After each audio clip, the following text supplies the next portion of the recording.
इस क्वेश्चन के अंदर हमसे कह रहा है the equation of a motion of a particle is x is equal to a cos alpha t whole square, then this motion of the particle is whether oscillatory or periodic, neither oscillatory nor periodic क्या है।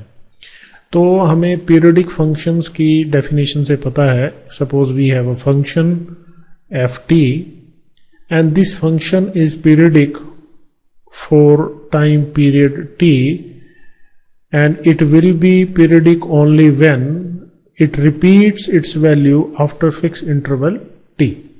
तो यही चीज हम यहां पे करके देखते हैं। इस x को आप ऐसे लिख सकते हैं, this x is a function of t and that is equal to a cos alpha t square.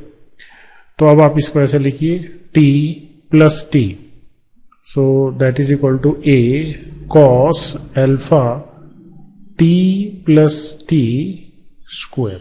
तो इसको आप सॉल्व करेंगे तो आपके पास आएगा cos alpha square T square plus T square plus 2t into T.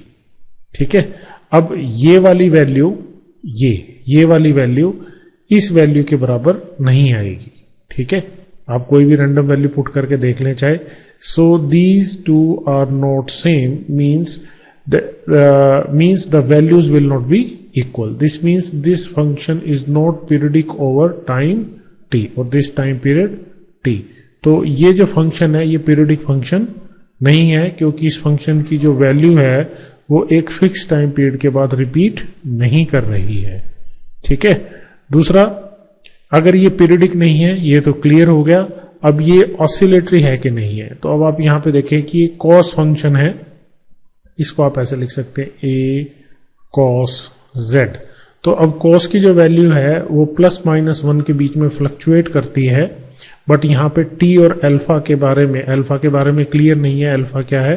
तो अलग अलग वैल्यूज ऑफ t के लिए जो cos की वैल्यू होगी वो प्लस 1 और माइनस 1 के बीच में फ्लक्चुएट करेगी, बट ये जरूरी नहीं है कि फंक्शन ऐसे ही वेरी करे।